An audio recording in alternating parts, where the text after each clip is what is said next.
Today I am in a 2014 Ford Edge SEL, and I'm going to be talking about the in-car touch screens. The in-car touch screens, some of them are okay. However, some I don't really like. And I'm going to show you here today why I'm not a big fan of Ford's touchscreen system. And I'm going to set the camera on the, like this, so we can still see.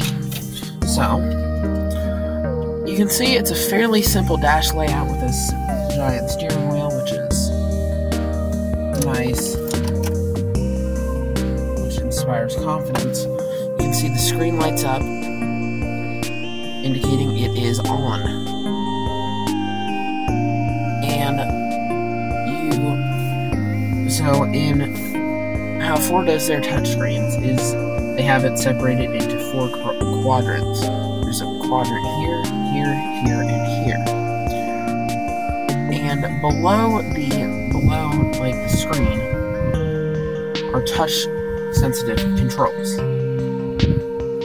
I don't really like these. They're not very intuitive or easy to use. So to navigate on one of these touchscreen car systems, so right here is settings, and you can change the screen settings, such as the system settings.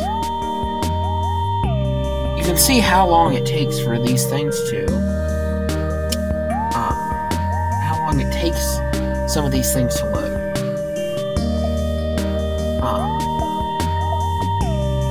So, the screen, I don't know exactly how large it is. There's also a help section. You can see how sluggish this thing is.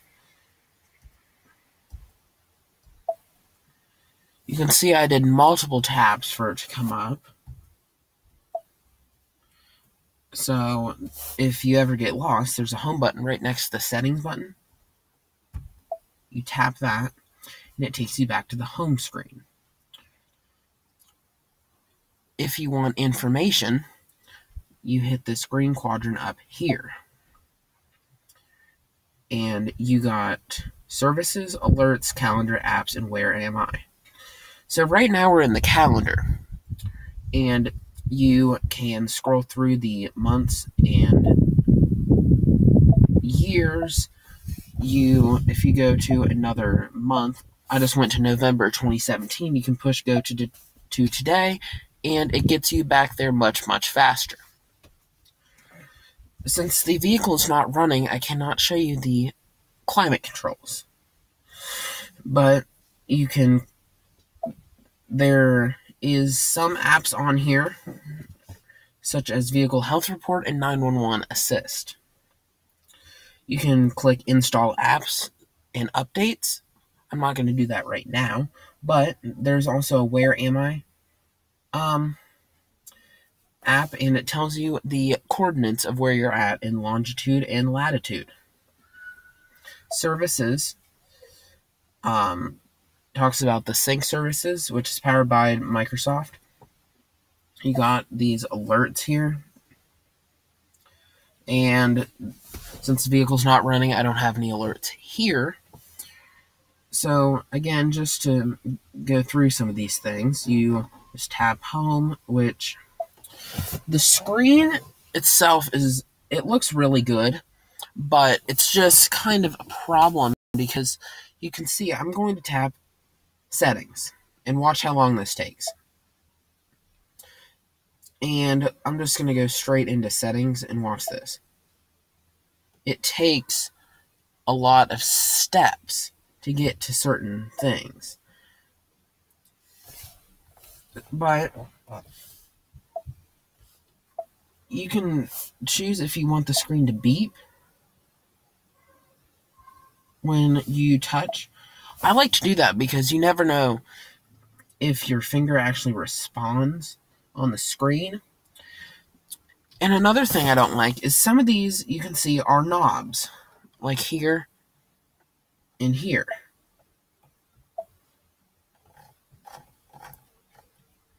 And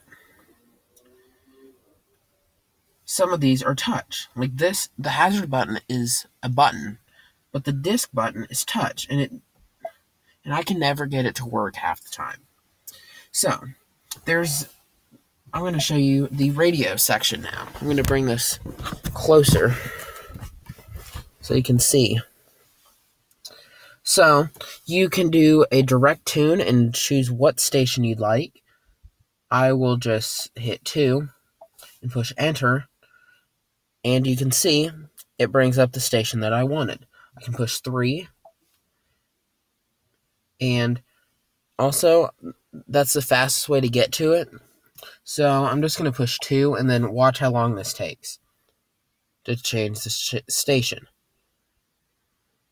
Now it's changed.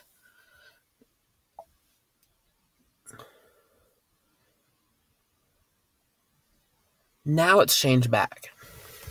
It is a very sluggish system. It takes too many steps. And you really, like, even though it's a good system, I really like how easy it is to navigate. It just does not have, like, a good interface. And also, on the steering wheel, this is another thing I have an issue with. So, on the right side, I'll start on the left. So, over here on the left side, you got the cruise control and the stuff that controls the left screen in the instrument center. Then, on the right side, you have buttons to control the right side of the instrument information center. And then you got all these buttons here are for controlling the screen. Why not make this part of the screen as well? And have one controller for the instrument cluster. It's really an awful design, and I really don't like it. But I will show you here again.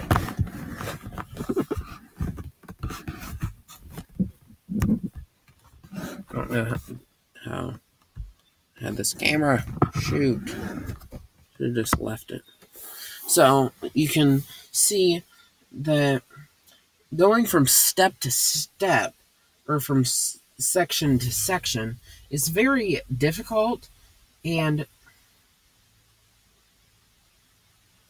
it's really it's really annoying sometimes. Like, I tap something and it doesn't respond. I'm tapping it, you can clearly see. And it did respond, but it didn't respond to the right thing. So, I feel like you have to push on this screen harder than what I should. I'm pushing on it harder than what I think I should be. But it's... So you can choose day mode, night mode, off, auto, and then you can also edit a wallpaper. You can see this system, you can see where this would... So this is what it's defaulted as, the Ford logo. You can push save. Simple enough. But it's just really aggravating because you want to make as little distraction as possible. This is a big distraction because you have to make sure that it's responding to your inputs. But you can see there's a compass up here, but you can't tap it and see it on the whole screen, which is also another distraction because if you have this where you can't see the compass on one of the screens up here, you then have to, instead of just looking straight at it like how I am now, you have to lean over and then take your eyes off the road to look at the compass.